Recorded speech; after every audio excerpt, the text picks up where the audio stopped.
Thank you for tuning into part 2 of our first season finale about H. Holmes and his murder castle. We will have a small recap and then get straight into the finish of our story. If any of you have stopped by and wondering what's happening, you can find part 1 of the H. Holmes story on the podcast. I recommend watching that before finishing up with part 2. The Killer Podcast is a Team Wolf production. I'm Dan, and welcome to the Killer Podcast, The Castle of Nightmares. For years, Herman Webster Mudgett, better known as H. Holmes, had crafted a double life. To the outside world, he was charming, intelligent, a self-made businessman who had built a 3-story hotel in the heart of Chicago. To those who stepped inside his murder castle, he was something else entirely. A killer without remorse, a man who turned architecture into a tool for slaughter, a master manipulator who played God with human lives. The 1893 Chicago World's Fair had been the perfect hunting ground. Thousands of visitors flooded the city, many of them young women looking for opportunity. Holmes, with his sharp suits, inviting smile and promises of employment, seemed like a man to be trusted. But trust in his hands was a weapon. Behind the walls of his castle were hidden chambers, airtight rooms, soundproof torture spaces, and chutes leading to the basement, a place where bodies disappeared into vats of acid or were stripped to the bone. He had fooled employees, investors, and even law enforcement for years. But every empire, no matter how carefully built, eventually crumbles. Holmes's unraveling didn't come from his murder castle or the missing women. It came from his greed, from a life insurance scheme gone wrong, from a single act of betrayal that led police straight to him. And when the truth about H. Holmes finally came to light, the world saw a horror far beyond anything they had imagined. Holmes had always been one step ahead. He had conned insurance companies for years, faking accidents, forging documents, and collecting money off fabricated deaths. He changed names, moved from city to city, married multiple women without divorcing, and kept up a life of deception so tangled that it was almost impossible to track. But even the best liars make mistakes. By 1894, he was running out of money. His World's Fair scheme had ended, and his murder castle had become more of a liability than an asset. More than one person had started asking questions. Investors who had been promised returns on their money. Families of missing women who had last been seen in his company. Law enforcement agencies who were finally connecting the dots. Holmes knew he needed a new scam, a bigger con, one that could keep him ahead of the law and put a fortune in his pocket. This was when he made his fatal miscalculation. Holmes had an old associate, Benjamin Pitezel, a man who had helped him with some of his past schemes.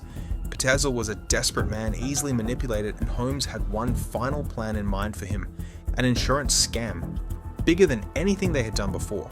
The plan was simple. Pitezel would fake his own death. Holmes would provide a fresh corpse, stolen from a morgue, to take Pitezel's place. Holmes would collect the $10,000 life insurance payout and split it with Pitezel's wife. But Holmes was not the type of man to split money with anyone. Instead of faking Pitezel's death, he killed him for real. A quick dose of chloroform, and Pitezel's unconscious body was burned and disfigured beyond recognition. Holmes staged the scene perfectly, making it look like a tragic accident, and then, without hesitation, he collected the life insurance payout for himself. He had gotten away with countless murders before, and he thought this would be just another one. But this time, he had made a critical error, because Pitezel wasn't just another nameless victim. He had a family, and soon they would come looking for him. After Pitezel's sudden disappearance, his wife began asking Holmes questions. Holmes, always the master manipulator, told her not to worry. He claimed her husband was alive, just hiding until the insurance money cleared. He even took custody of Pitezel's children, convincing their mother that he would take care of them while things settled down. She had no idea that her husband was already dead, and she had no idea what Holmes was planning for her children. While Holmes was moving across the country with the Pitezel children, he didn't realize what was happening back in Chicago. His old murder castle had been abandoned, its secrets locked away, but that wouldn't last long. Investigators still tracking Holmes's fraudulent business dealings had begun digging deeper into his past. They soon learned about the mysterious disappearances linked to his building, and when police finally stepped inside the murder castle, they weren't prepared for what they found.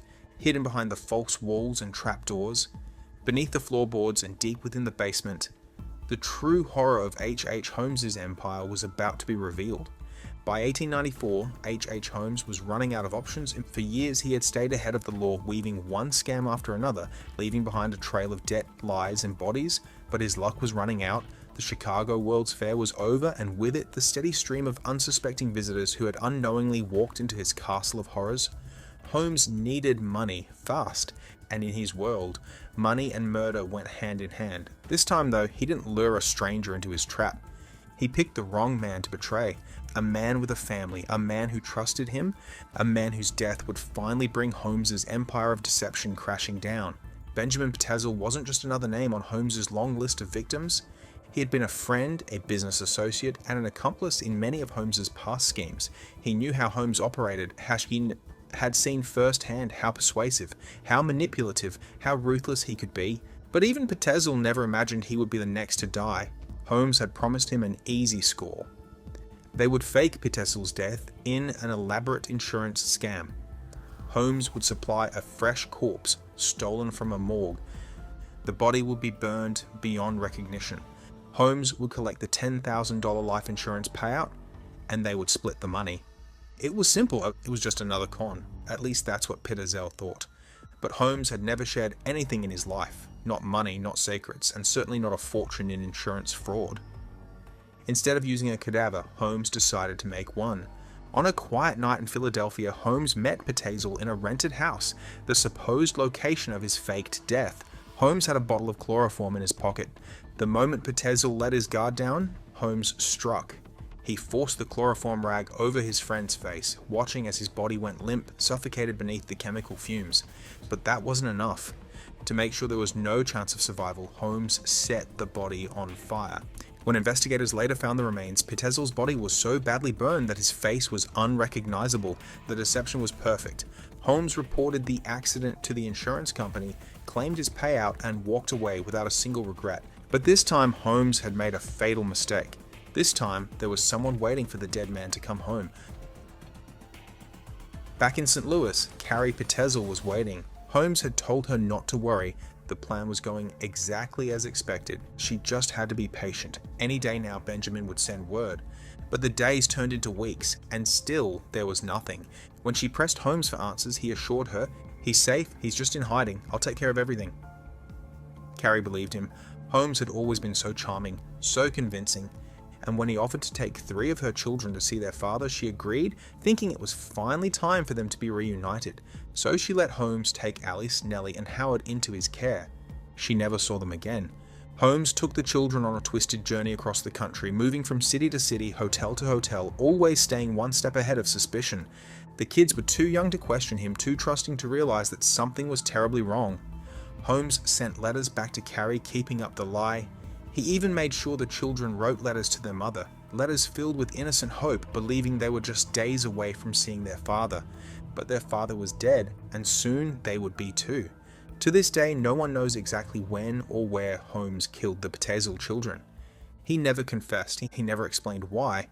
What investigators do know is that their bodies were found in different places, hidden away like discarded evidence of a crime Holmes never thought would catch up to him. Howard, the youngest, was found burned and buried in a basement. Alice and Nellie were found in a shallow grave, their bodies decomposed beyond recognition. One moment they had been writing letters to their mother, waiting to see their father. The next, they were gone. And Holmes, he was already on the move, looking for his next scheme, as if nothing had happened at all. The net begins to close, but Holmes had underestimated the insurance investigators. He had pulled off dozens of frauds before, but this time, the money didn't come easy. The insurance company was suspicious. They began tracking his movements, questioning his past, connecting his various aliases, and when the trail of missing people kept growing, the authorities finally realized this wasn't just a fraud case. This was something far, far worse. Police across multiple states began following Holmes's movements. They uncovered the burned body of Benjamin Ptezel. They found the remains of his children, and suddenly the case became national news. This wasn't just a con man on the run. This was a serial killer moving from town to town, covering his tracks in blood. In November 1894 in Boston, Holmes walked into a hotel, unaware that his days of freedom were numbered. He had been careless, too confident that his lies would hold. Police were waiting for him. He barely resisted. He simply smiled, as if this was just another minor setback, as if he hadn't just been caught in one of the most horrifying criminal cases in American history. When they took him into custody, Holmes assumed he would talk his way out of it. He had done it before, but the police had something they had never had before. They had bodies, they had witnesses, they had proof, and soon they would have something even worse, because back in Chicago, investigators were about to step inside the murder castle for the first time, and when they did, they would find hell itself. For years, H.H. Holmes had been untouchable. He had lied his way through multiple states, taken on different names, and left a trail of missing people that no one ever connected. But now his perfect illusion was starting to crack. The insurance fraud that was supposed to be a quick payday had backfired spectacularly. Instead of silencing suspicions, the murder of Benjamin Pitezel and his children had set off a chain reaction, one that would finally bring Holmes to justice. And this time, he couldn't talk his way out of it. Holmes had always counted on confusion to protect him. He assumed that law enforcement agencies in different cities wouldn't communicate, that he could keep moving, changing names, staying one step ahead, and for a while that worked. But by late 1894, the detectives trailing him were starting to connect the dots. Two men in particular were closing in. Frank Geyer, a Philadelphia detective with a reputation for tracking down the most elusive criminals. The Pinkerton National Detective Agency, a private firm known for hunting fugitives across state lines. These men were different from the local officers Holmes had manipulated before. They weren't easily distracted by his charm.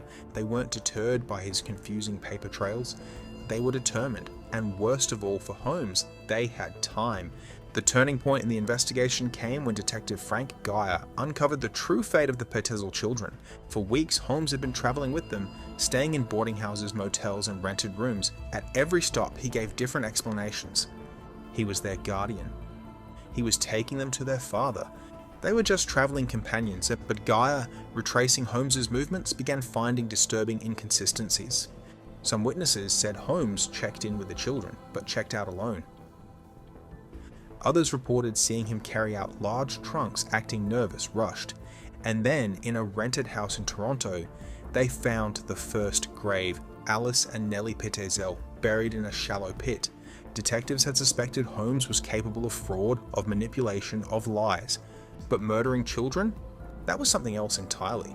And it changed the urgency of the investigation. If Holmes was capable of this, then what else had he done? In Boston, Holmes walked into the lobby of a modest boarding house, oblivious to the men waiting for him. The Pinkerton detectives had been tracking his movements for weeks, piecing together his trail of deception. Holmes barely had a moment to react before they closed in. There was no grand chase, no fight. He smiled, as if the whole thing was just another con. One that he was sure he could escape. But this time he was wrong. Detectives took him into custody, and for the first time in his life, Holmes was caught in a trap that he couldn't design his way out of. Once inside a Boston jail cell, Holmes quickly reverted to the thing that had always saved him before. His words. He smiled, he joked with officers, he insisted that everything was just a big misunderstanding. He tried to explain away the Pitezel fraud scheme, the missing children, the trail of dead bodies that seemed to follow him wherever he went. He spun story after story, each one more elaborate than the last. But for the first time, his lies didn't work. Because the investigators weren't just asking about the Pitezel case anymore, they were asking about Chicago. They were asking about the strange disappearances linked to his so-called hotel. They were asking about the murder castle. And when police finally stepped inside that building, what they found would shock the world. While Holmes was locked in a Boston jail, police in Chicago unlocked the doors to his murder castle for the first time. It was supposed to be a simple search just to verify records for his fraud cases. Instead, what they found was a waking nightmare. The building from the outside looked like a normal 3-story hotel, but inside, it was something else entirely. Behind secret passageways and hidden walls, they found soundproof, airtight rooms designed so that no one could hear screaming. Hallways leading to nowhere, confusing any victim who tried to escape. Trapdoors that dropped people straight into the basement. Gas pipes connected to bedrooms, allowing Holmes to suffocate guests in their sleep. Acid vats, quicklime pits and furnaces where bodies were dissolved, burned and destroyed. It was a house built for killing, a carefully crafted machine of death. And it was empty now, but the walls still held the echoes of every scream that had gone unheard. When news of the murder castle broke, the press exploded. Holmes wasn't just a fraudster, a conman, or a petty criminal. He was the America's first documented serial killer. Newspapers sensationalized the details. They called the castle a house of horrors, They speculated that he had killed up to 200 people. They published illustrations of the castle's traps, making it look like something out of a gothic nightmare. The public was obsessed, not just with the killings, but with Holmes himself. Because despite everything, despite the murders, the fraud, the manipulation, Holmes had one last trick to play. He wasn't just going to die quietly, he was going to tell his own story, and in doing so, he would become a legend. By the time H. Holmes stood trial in 1895, he was no longer just a conman or a fraudster. He was America's most infamous killer. The newspapers had made sure of that. Every article painted him as a devil in human form, a man whose mind was as labyrinthine as the murder castle itself. The public couldn't get enough. Was he a criminal genius, a psychopath, or something even worse, a man who killed for the sheer pleasure of it? One thing was certain, Holmes wasn't going to let someone else tell his story. He charmed the jury, he flirted with reporters, and he spoke with absolute confidence as if he were the judge, not the accused, even as the prosecution laid out the gruesome evidence. The murder of Benjamin Pitezel, the horrific fate of his children, the murder castle designed for slaughter. Holmes sat there smiling. He even took the stand in his own defense, something most accused murderers would never do, because Holmes believed he could out-talk the truth. And for a moment, it seemed like he almost could. In the final days of the trial, Holmes did something no one expected. He confessed, not just to one murder, not just to a few, but to 27 killings, and even then, no one believed that was the full number. The problem? Holmes was a liar until the very end. Some of the people he claimed to have killed were still alive. Other murders had no evidence behind them at all. It seemed as if Holmes was crafting his own legend, making himself into something even bigger than the truth. Some historians believe he confessed to crimes he didn't commit just to control the narrative, to turn himself into a monster of his own creation, and in a way, he succeeded. Because even today, no one knows how many people Holmes really killed. It could have been 9, it could have been 50, it could have been 200, the real number died with him. Holmes was sentenced to death by hanging in May 1896, and yet, even in his final moments, he refused to let go of the myth he had built. His last words were unsettling, "I was born with the devil in me." Even as the noose tightened around his neck, he smiled. And then the trapdoor beneath him opened, but Holmes did not die instantly. Unlike most executions where the neck is supposed to break, Holmes's body twitched, convulsed, and dangled for over 15 minutes before finally going still. It was as if death itself refused to take him quickly. Not long after Holmes was hanged, his murder castle caught fire. Some say it was an accident, others believe it was deliberate arson, a way to erase the horror that had been found inside. But even with the building gone, the legend of H. Holmes was only just beginning. Because over the years, rumors began to spread that the man they hanged wasn't actually Holmes, that he had switched bodies with another prisoner and escaped, that he vanished into the world ready to kill again.